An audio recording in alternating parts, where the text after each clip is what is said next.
All right, good morning, all. We are going to be reading Alexander and the Terrible, Horrible, No Good, Very Bad Day by Judith Ciorst.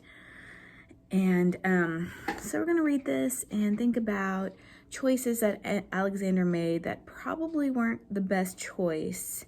So let's read. But of course, do we all have bad days? We do. All of us have very bad days. And so we're going to read this and we're going to think about the choices that Alexander made and maybe other ways that we can solve problems. So Alexander and the terrible, horrible, no good, very bad day. I went to sleep with gum in my mouth, and now there's gum in my hair.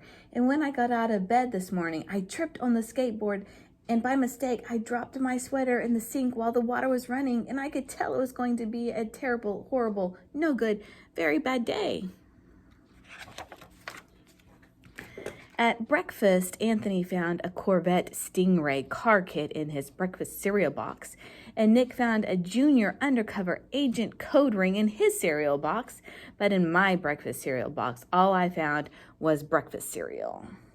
I think I'll move to Australia.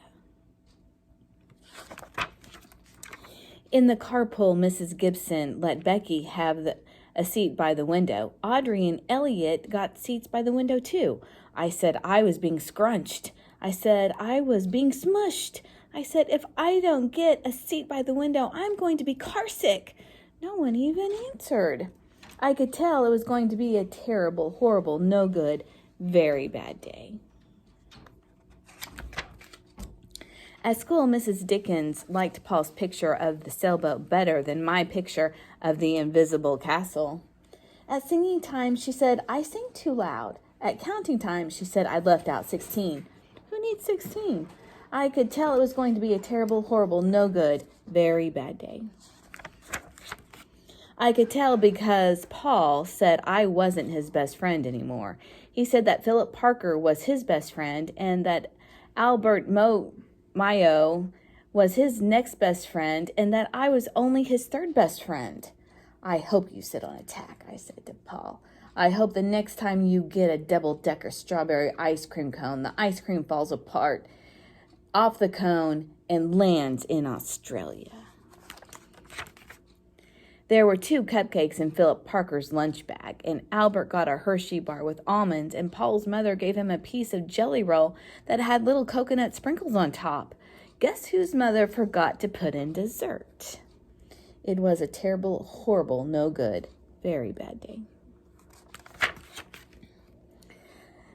That's what it was, because after school, my mom took us all to the dentist, and Dr. Fields found a cavity in just me. Come back next week and I'll fix it, said Dr. Fields. Next week, I said, I'm going to Australia. On the way downstairs, the elevator door closed on my foot, and while we were waiting for my mom to go get the car, Anthony made me fall where it was muddy, and then I started crying because of the mud, Nick said, and I was a crybaby, and while I was punching Nick for saying crybaby, my mom came back with the car and scolded me for being muddy and fighting. I'm having a terrible, horrible, no good, very bad day, I told everybody. No one even answered. So then we went to the shoe store to buy some sneakers. Anthony chose white ones with blue stripes. Nick chose red ones with white stripes. I chose blue ones with red stripes. But then the shoe man said, we're all sold out.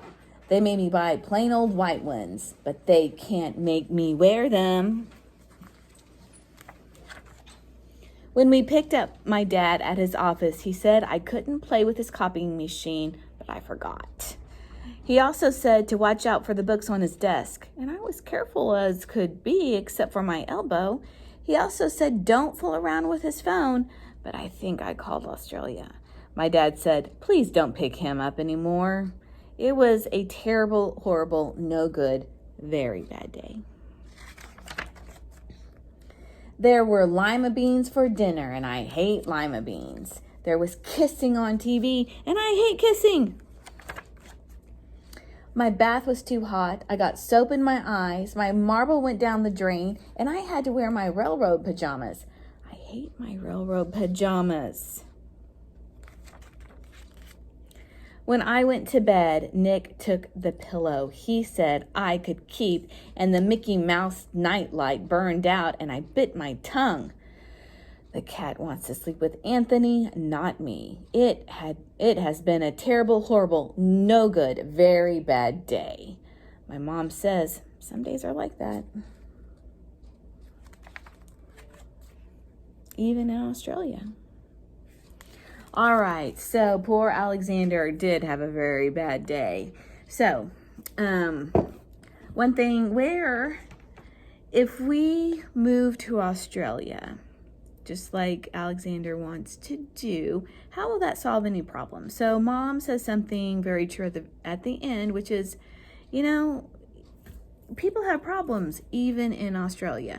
So if you move away, maybe some problems will disappear where you used to live, but will you still find problems wherever it is you move? More than likely, yes.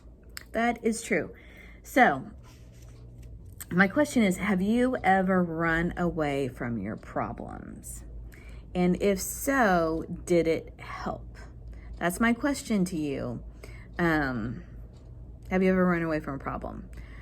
I am trying to think of a time where I ran away from a problem, and I'm sure I have, but it's not clicking with me just yet. So I want you to think about that. I will too, and send me a video or send me, write down some stuff where you think you've run away from a problem and did it help.